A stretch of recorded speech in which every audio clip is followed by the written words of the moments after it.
사도신경하심으로 새벽 기도를 함께 드리도록 하겠습니다. 나는 전능하신 아버지 하나님, 천지 창조주를 믿습니다. 나는 그의 유일하신 아들 주 예수 그리스도를 믿습니다. 그는 성령으로 잉태되어 동정녀 마리에서 나시고 본디오 빌라도의 고난을 받아 십자가에 못 박혀 죽으시고 장사된 지 사흘 만에 죽은 자 가운데서 다시 살아나셨으며 하늘에 오르시어 전능하신 아버지 하나님 우편에 앉아 계시다가 거기로부터 살아있는 자와 죽은 자를 심판하러 오십니다. 나는 성령을 믿으며 거룩한 공교회와 성도의 규제와 죄를 용서받는 것과 몸의 부활과 영생을 믿습니다. 아멘. 484장 찬송하겠습니다.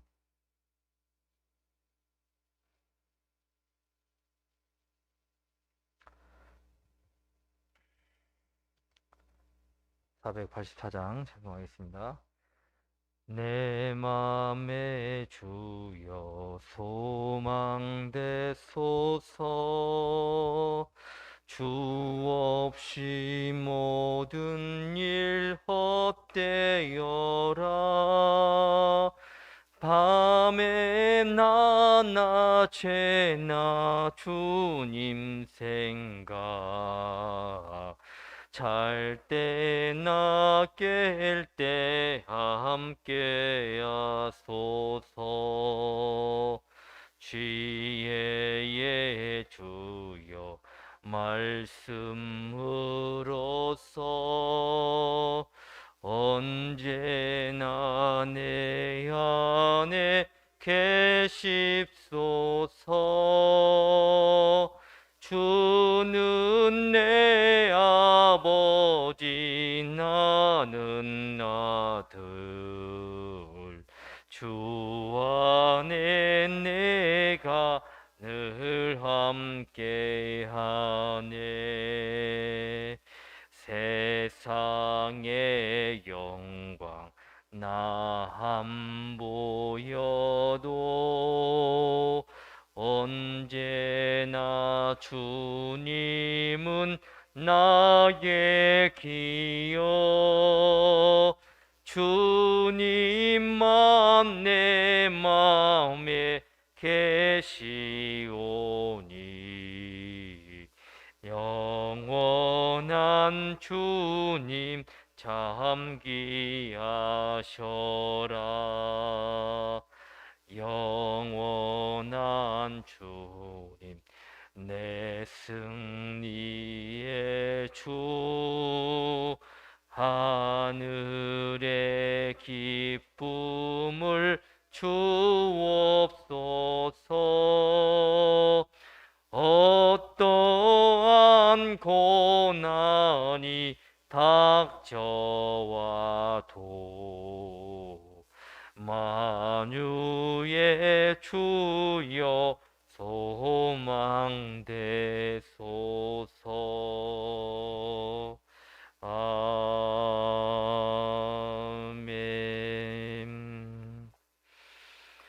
욥기 9장 25절부터 35절 마지막 절까지 보겠습니다. 욥기 9장 25절부터 마지막 절까지 교독하도록 하겠습니다. 제가 25절 말씀을 먼저 읽겠습니다. 나의 날이 경주자보다 빨리 사라져 버리니 복을 볼 수 없구나.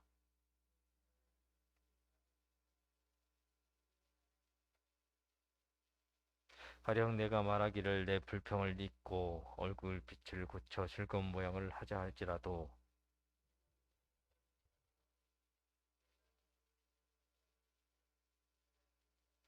내가 정죄하심을 당할진대 어찌 헛되이 수고하리이까.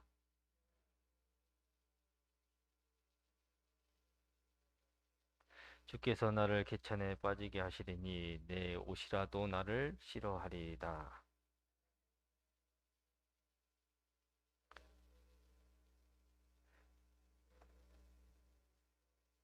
우리 사이에 손을 얹을 판결자도 없구나.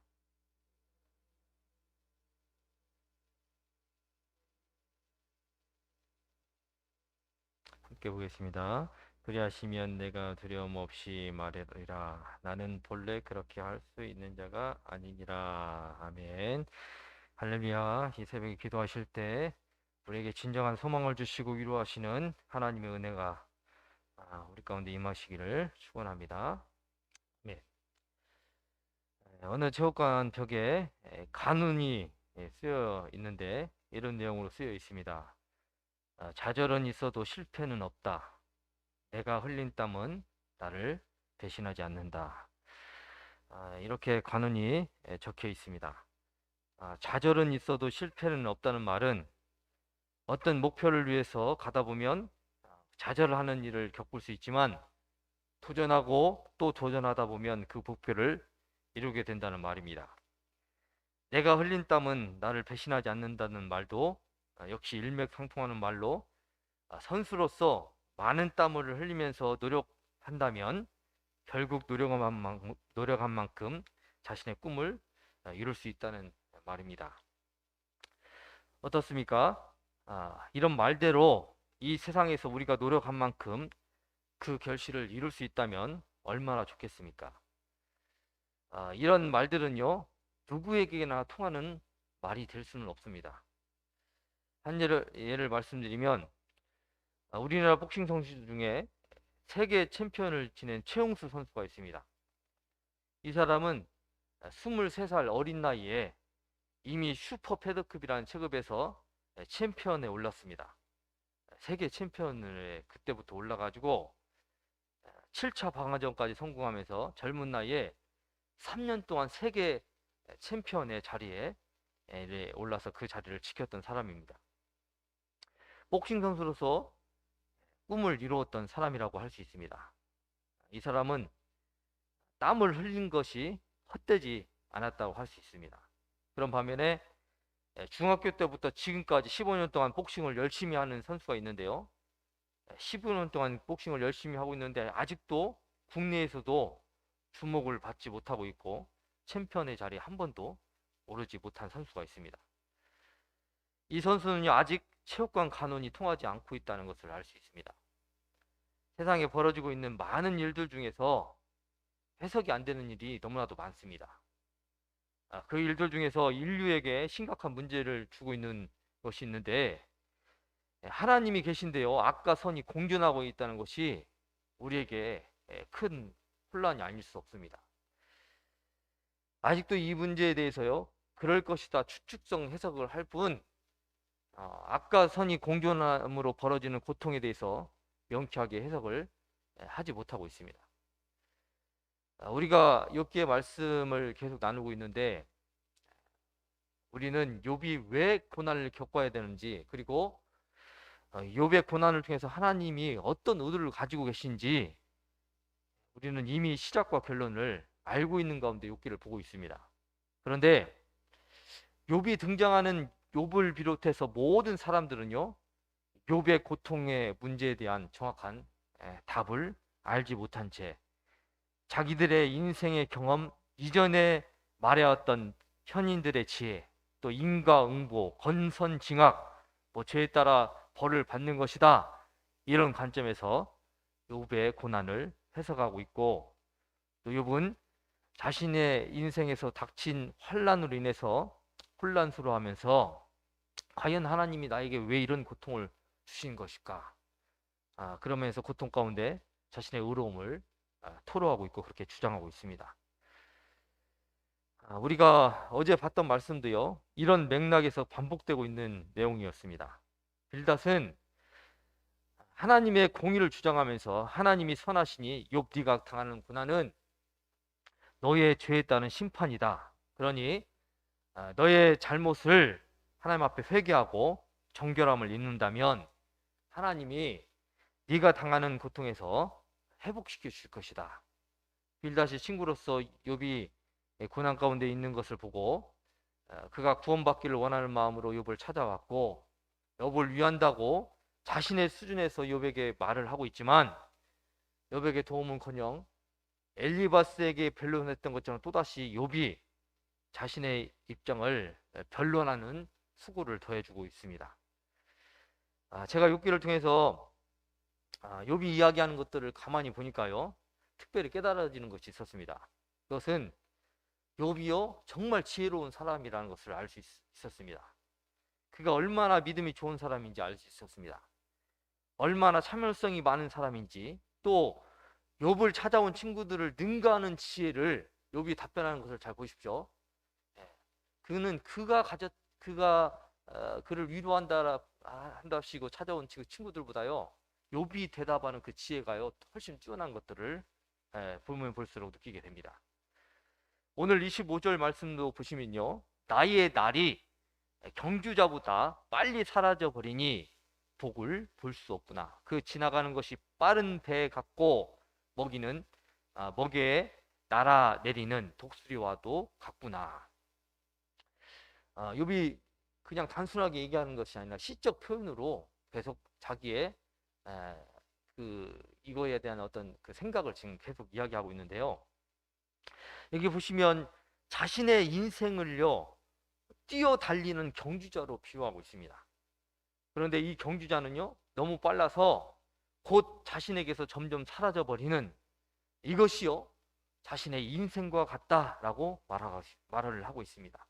26절에서도 자신의 인생이 강에서 떠가는 빠른 배와 같다. 이것은 갈대로 만든 배를 말한다고 합니다. 여러분, 갈대로 만든 배가 그런 시내에서 떠간다고 생각하십시오. 물살의 속도만큼, 또 바람의 속도만큼 그 배는 빠른 속도로 물살을 타고 내려가고 말 것입니다. 그렇게 물살에 또 바람에 밀려 떠내려가는 갈대배와 같다. 또 독수리가 창공을 달다가 먹잇감을 발견하고 쏜살같이 땅을 향해서 내리꽂듯이 쏜살같이 낙하하는 것 같은 것이 바로 자신의 인생임을 말하고 있습니다. 그러니 내가 내 인생에서 복을 누릴 수 없다는 말입니다. 욥이 자신의 인생이 허망하게 이렇게 빠르게 지나가고 있음을 탄식하고 있는 것입니다. 이런 상황 속에서 욥이 말하고자 하는 것이 있습니다. 인생이 빠르게 지나가는 것에 대한 탄식이 아닙니다. 욥이 뭐 오래 살고 싶다, 그런데 인생이 이렇게 빨리 지나가는구나, 그래서 아쉽다, 뭐 이런 이야기를 하고 싶은 것이 아니라, 지금 욥이 당한 고통의 문제가요 전혀 해결되지 않고 있는데 자신이 점점 고통 중에서 점점 죽음의 문턱으로 떨어지고 있는 것 같은 그런 심정으로 이제 점점 자신의 그 무지함을 해결할 기회가 사라지고 있음을 욥이 지금 표현하고 있는 것입니다. 같은 상황에서 같은 말을 하더라도 어떤 사람이 어떤 심정으로 얘기하는지 그 의미가 달라지고 있는 것처럼 욥은요 지금 가장 큰 문제는요, 고통도 고통이지만 왜 하나님께서 나에게 이런 고통을 주시는 걸까? 그 문제에 대한 지금 욥이 해명을 하고 싶고 그 문제에 대한 답을 듣고 싶은데 그러지 못하고 지금 고통이 너무 심하니까 이대로 가면 이제 죽겠다라는 생각을 하면서 이 표현을 하고 있는 겁니다. 그러면서 욥이 27절에서 이런 말을 합니다. 가령 내가 말하기를 내 불평을 잊고 얼굴빛을 고쳐 즐거운 모양을 하자 할지라도, 이 말은 앞서서 이야기했던 자신의 인생이 허무하게 쏜살같이 지나가고 있는데 자신이 마음을 고쳐먹고 새로운 삶을 살고자 노력해보고자 한다면 어떻겠는가? 그럴지라도 하나님이 나를 지었다고 나를 인정하지 않으면 내 인생에 무슨 소망이 있겠는가 하는 탄식을 28절에서 하고 있습니다. 잠언 16장 말씀을 보면 마음의 경영은 사람에게 있어도 말의 응답은 여호와께로부터 나오느니라. 또 사람이 마음으로 자기의 길을 계획할지라도 그의 걸음을 인도하시는 분은 여호와시나. 로마서의 말씀도요, 토기 장이가 진흙 한 덩이로 하나는 귀 쓸 그릇을 하나는 친히 쓸 것을 만들 권한이 없느냐. 이 모든 말씀이요 하나님의 주권을 말하고 있습니다. 욥이 아무리 애를 쓰고 노력을 해도 하나님이 죄를 정하시면 자신의 인생이요 헛되다는 것입니다. 그러니 우리는 우리의 인생을 주관하시는 하나님을 두려워하고 하나님께 은총을 구하면서 하나님을 의지하여 살아가야 될 이유가 바로 여기에 있는 줄 믿습니다. 그래서 우리의 인생에 있어서의 가장 큰 축복은요, 하나님을 의지하고 하나님을 믿는 것입니다. 왜요? 그 하나님께서 모든 하나님의 뜻대로 우리의 모든 인생을, 이 땅의 역사를 주관하고 계시기 때문입니다. 가장 불행한 것은 뭘까요? 우리의 인생에서 가장 큰 실패의 불행은 하나님을 의지하지 않는 것이고, 하나님을 떠나서 하나님을 믿지 않고 살아가는 것입니다. 근데 또 애매한 사람도 있습니다. 의지하는 것 같고 믿는 것 같지만 믿는 것도 아니고 또 믿지 않는 것도 아니고, 그렇게 아주 모호한 태도를 가지고 살아가는 사람도 있습니다. 어쩔 때는 좋아 보이기도 하고 어쩔 때는 안 좋아 보이기도 하고, 이런 사람들도 있다는 것입니다.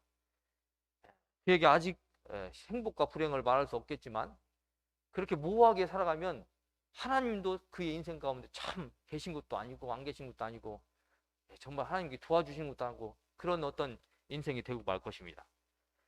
욥의 고백 속에서 하나님이 어떤 분이신지 아주 분명하게 우리에게 가르쳐주고 있습니다. 욥이 고백을 통해서 하나님을 어떻게 믿고 있는, 이 고통 가운데 고백하고 있는 욥의 신앙의 모습을 우리가 볼 수 있는데, 30절 말씀 이하에 보시면, 내가 눈 녹는 물로 몸을 씻고 잿물로 손을 깨끗하게 씻을지라도 하나님이 나를 개천에 빠뜨리게 하신다면, 내가 눈 녹는 물로 몸을 씻고 잿물로 손을 씻는다 한들 이것이 무슨 소용이 있겠는가?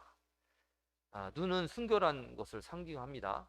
근데 그 눈에서 어떤 사람은, 뭐 김정은이가 그렇게 실제로 그런지는 모르겠는데, 알래스카에서 그 알래스카에 있는 그 얼음에서 나오는 물을 녹여서 자기가 이제 먹고 있다, 뭐 이런 이야기를 들은 적이 있는데요. 그만큼 청정하다는 거죠.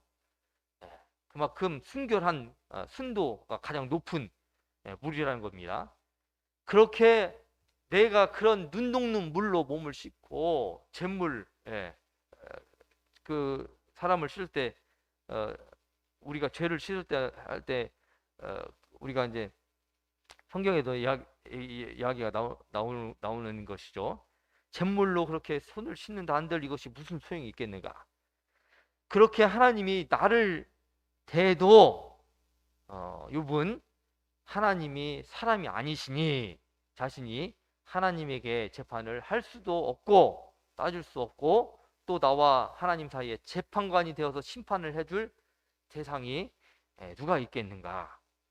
자신이 하나님 앞에 옳고 그름을 따질 수 있는 존재가 아니다. 그리고 나와 하나님 사이에서 일어나고 있는 일을 재판해 줄 사람도 없으니 이 또한 절망스러운 일이 아니겠는가라고 고백하고 있습니다. 욥이 마지막으로, 만일 하나님이 막대기로 또 하나님의 능력으로 나를 두렵게 하지 않는다면 자신이 하나님을 두려워하지 않고 하나님께 따져보고 싶다. 그러나 나는 본래 그렇게 할 수 있는 존재가 아니다. 여기서 욥이 하나님에 대한 신앙을 끝까지 지키면서 하나님을 대하고 있는 것을 보게 됩니다.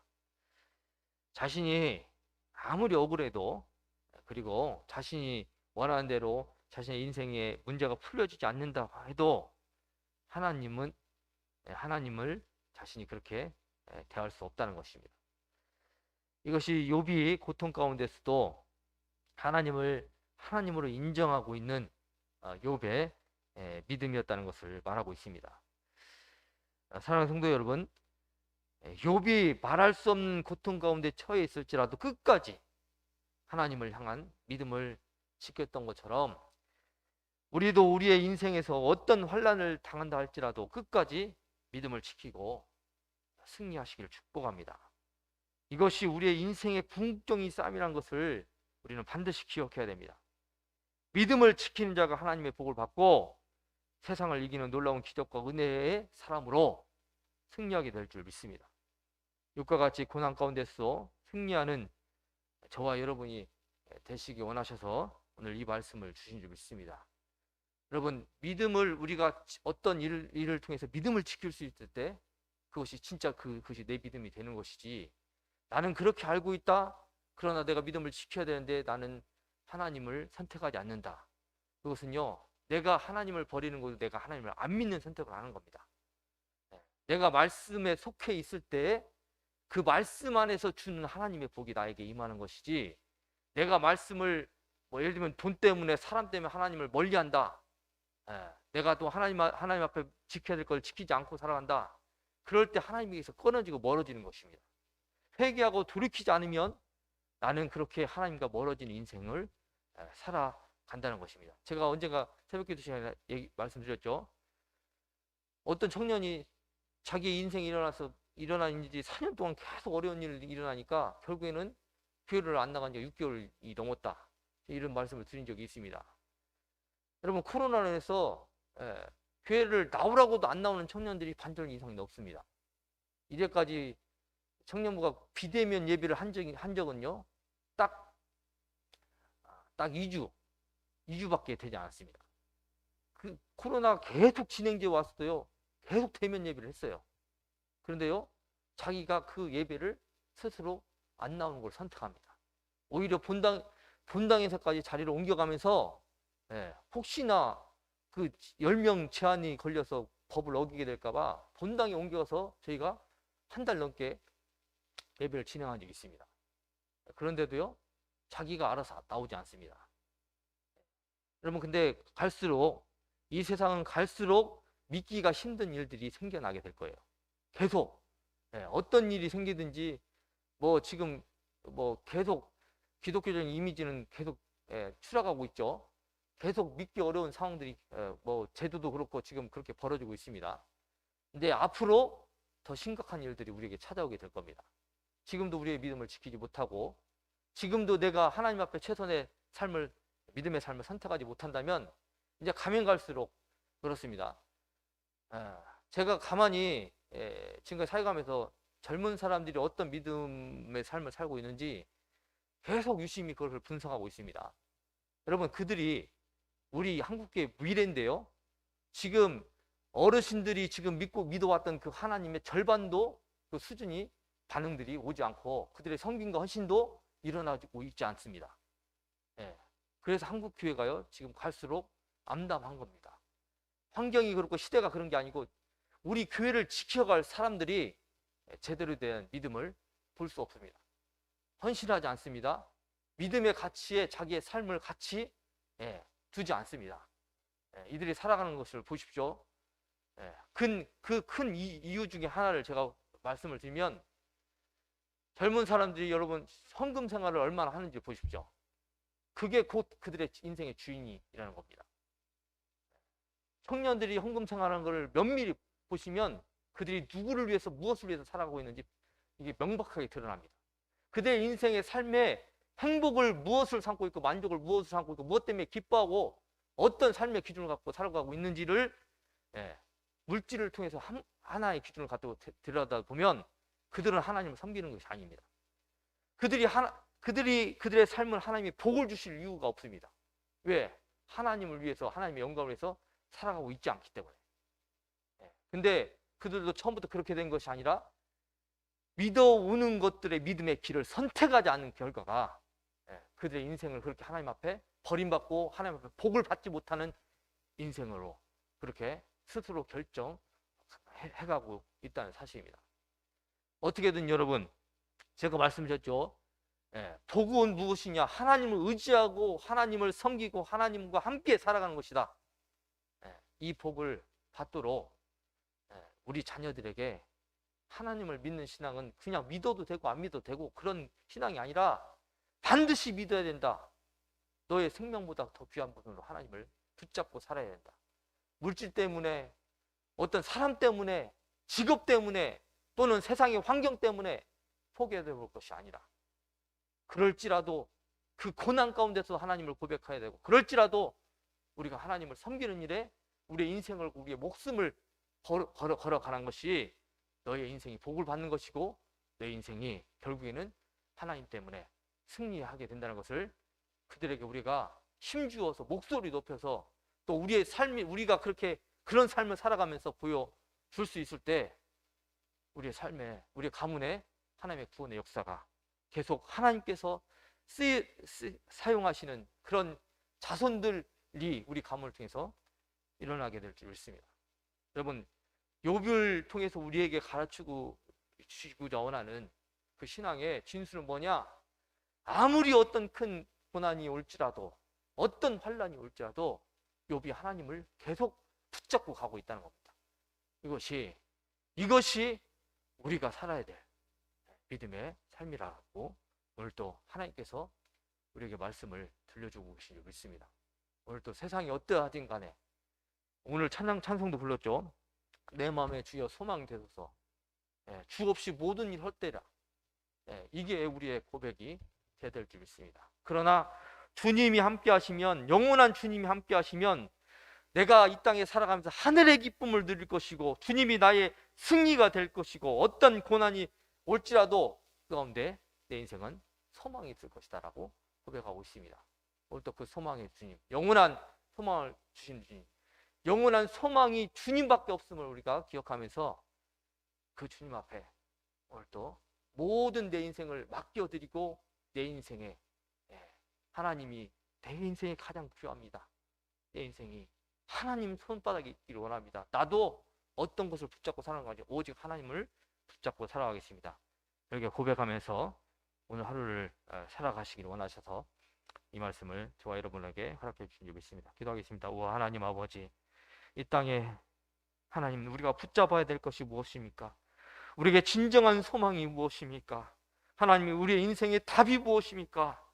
하나님께서 우리의 소망이요, 우리의 인생의 길이요, 진리요, 우리의 생명이 되신 줄 믿습니다. 우리가 그 하나님을 고백하며 붙잡고 그 하나님을 구하면서 살아가는 오늘 한날이 되게 하여 주시옵소서. 주님이 함께 하실 때 세상의 그 어떤 지혜를 능가할 수 있는 그런 지혜가 우리 가운데 있게 될 줄 믿습니다. 주님이 나의 도움이 되실 때 세상의 어떤 환란이 하나님 아버지 닥쳐하고 나의 삶 가운데 들여오질지라도 하나님 아버지 그 환란 가운데서 우리가 형통한 복을 누리게 될 줄 믿습니다.